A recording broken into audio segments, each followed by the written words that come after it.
Bonjour à tous, et dans cette vidéo aujourd'hui, je vais donc débriefer le match d'ouverture qui opposait la Turquie à l'Italie. Donc juste avant que cette vidéo commence, je compte sur toi pour lâcher ton like et t'abonner, c'est ultra important. En commentaire, n'hésite pas à me dire ce que tu as pensé du contenu du match, etc. Et dis-moi aussi si ce type de débrief te plaît sur l'Euro, voilà, parce que je vous rappelle, je vais débriefer un maximum de matchs pour l'Euro, voilà, c'est une directive que je me suis donnée et je vais l'accomplir, j'espère que ça va vous faire plaisir en tout cas. Sinon, du coup, pour le débrief, je vais donc mettre en sommaire en premier, donc je parlerai du contexte et des compositions, ensuite les faits du match et le déroulement, donc voilà un peu comment ça s'est passé. Ensuite, mes tops et mes flops, voilà donc logique. Et ensuite, les notes de joueurs que j'afficherai, je parlerai pas trop dessus. Et ensuite, l'homme du match avec ses statistiques un peu plus détaillées, voilà. Donc on passe tout de suite au débrief. Pour le contexte de ce match, on a vu clairement que les deux équipes étaient stressées au début du match, assez logique. Ces deux équipes savaient qu'elles vont faire le match d'ouverture avec la cérémonie et tous les machins, donc c'est sûr que c'est compliqué dans les têtes des joueurs. Mais de plus, dans ce groupe A, on est tous en capacité de savoir que toutes les équipes peuvent passer. Ça peut être le Pays de Galles qui peut passer avec la Suisse, ça peut être la Turquie avec l'Italie, ça peut être la Turquie avec la Suisse, etc. Toutes les équipes peuvent passer. Et toutes les équipes, ont à peu près le même niveau, malgré que l'Italie est un peu au-dessus des autres. Et la Turquie avant ce match était un peu au-dessus des autres. Donc voilà.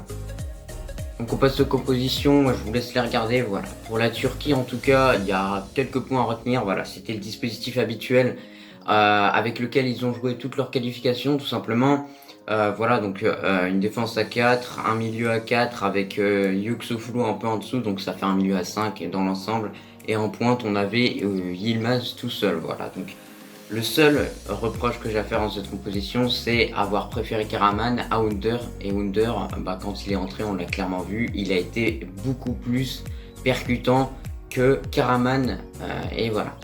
Pour l'Italie, sinon, pas d'autres points réellement à retenir. C'est aussi la compo habituelle qu'ils ont tout le temps utilisée la plupart des fois.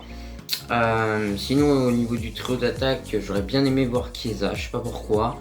Mais au niveau du trio d'attaque, on avait Insigne, Immobilier ainsi que Berardi qui était auteur d'une saison extraordinaire avec le Sassuolo. Donc voilà pour les compos. Concernant l'effet du match, directement le match commence et on a une première mi-temps, on va la résumer comme ça. C'est l'Italie qui a dominé clairement toute la première mi-temps, on va se le dire honnêtement. Ils ont dominé toute la première mi-temps, ils ont eu des occasions et ils pouvaient s'en vouloir réellement, parce que franchement, avec tant d'occasions, s'ils n'auraient pas réussi à marquer ou à gagner ce match, ils auraient eu vraiment le seum, clairement. Donc voilà, l'Italie a clairement dominé cette première période.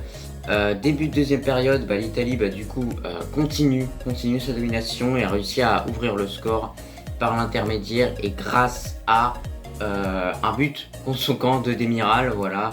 But assez malheureux, voilà, puisqu'on voit clairement Demiral qui essaye en fait avec ses pecs en fait de dévier le ballon, mais pas de le rentrer contre son camp, voilà. Il voulait pas la mettre contre son camp, malheureusement il la met. On sait qu'il vit un moment compliqué, on l'a vu que physiquement il était pas du tout au top. Et cette défense turque du tout en général n'a pas été au top. Sachez en tout cas que cette même défense avait encaissé que 3 buts en qualification. Et c'est là où on peut se poser quelques problèmes. C'est que la Turquie, souvent dans les qualifications, est une très bonne équipe, mais lorsque la compétition vient, j'ai un peu envie de vous dire qu'on perd cette équipe et que cette équipe perd tous ses moyens. Voilà. Sinon ensuite, l'Italie a enchaîné, et ensuite ils en placent 2 avec Immobilier et Insigne. Voilà, à revenir également, très bon match de Spinazzola, on reviendra sur ça juste après. Et voilà, un Insigne qui est très bon, voilà, mais voilà. Pour moi, l'analyse de ce match, il n'y en a pas mille. Pour moi, il y en a une qui ressort. Je sais pas si vous êtes d'accord avec moi les gars, mais Yuxuflu, le milieu de terrain de la Turquie, du Celta de Vigo, quand il est sorti, je vous jure que la Turquie du coup a poussé pour marquer, a mis plein d'attaquants, je sais pas quoi fait, et clairement on l'a vu l'erreur. Du coup, quand il est sorti, vous savez, c'est un milieu défensif devant défense. Un milieu défensif, ça a une importance capitale dans une équipe. Et quand tu fais sortir cet élément-là, ça peut te tuer ton match. Et c'est ce qui s'est passé pour la Turquie. Voilà, ils perdaient que 1-0. Je pense qu'ils pouvaient égaliser avec un peu de chance, mais tu fais sortir l'élément qui te permet de rester en vie. Parce que Yuxuflu a fait beaucoup d'interceptions, je l'ai trouvé excellent. Et tu sors ton élément majeur en fait, tout simplement. Et directement, dès qu'il est sorti, la conséquence a été quoi? Plusieurs espaces au milieu de terrain. Et on l'a vu à chaque fois, Immobilier, il se baladait. Et Kaglar Soyuchu et Demiral, ils peuvent pas aller dessus. Eux, ils doivent encore rester un peu derrière pour protéger leurs gardiens et contrer les frappes, etc. Faire des gestes défensifs. Mais quand il n'y a pas de milieu défensif, c'est bien sûr plus compliqué. Et c'est pour ça qu'il y a eu des espaces.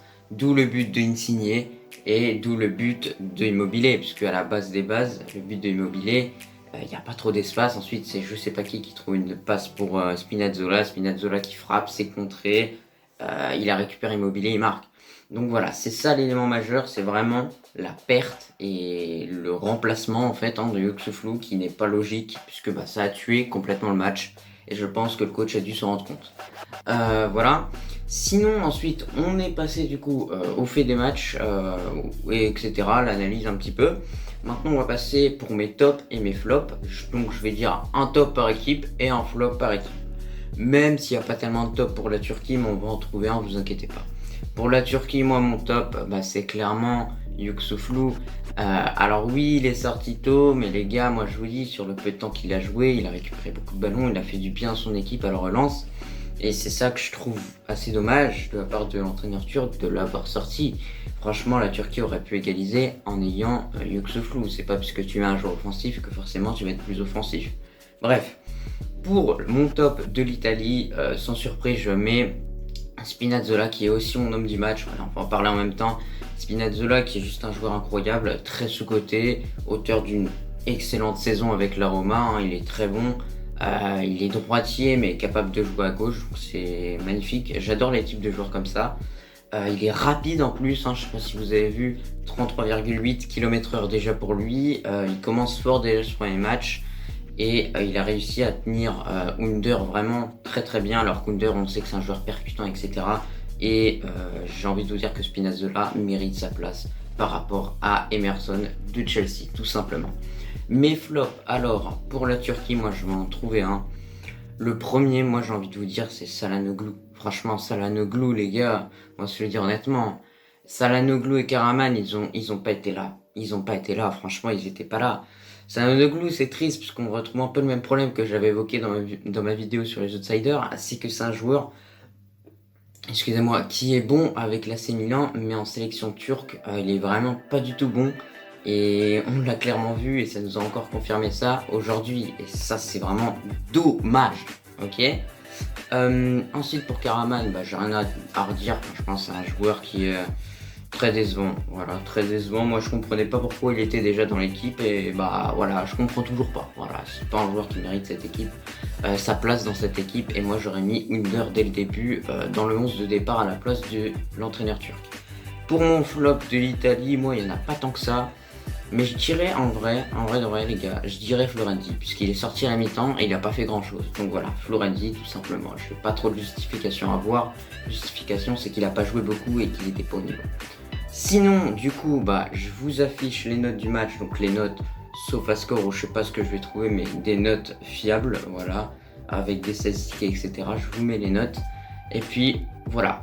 Sinon, pour mon homme du match, moi je vous mets Spinazzola, comme je vous ai dit, il a réalisé un match de fou et il a été incroyable. Donc voilà, moi j'ai rien à redire sur ce joueur, il a fait le match parfait hier. Il va vite, il est bon, il est énervant, il a une grinta et ça c'est ce qu'on aime les gars.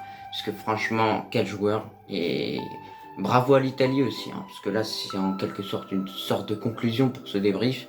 GG à l'Italie, ils ont mieux joué, la Turquie ne vous inquiétez pas, je pense que l'entraîneur va se remettre en cause et va réfléchir un peu plus, parce qu'on a vu clairement que l'élément perturbateur de ce match, c'était réellement la sortie de Yuxuflu.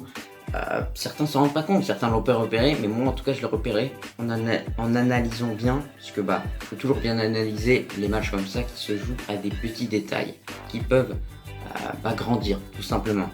Sur ce, moi je vous retrouve après pour donc le débrief entre la Suisse et le Pays de Galles, tout simplement. Et puis moi je vous dis à la prochaine. J'espère que ce débrief t'a plu, tout simplement.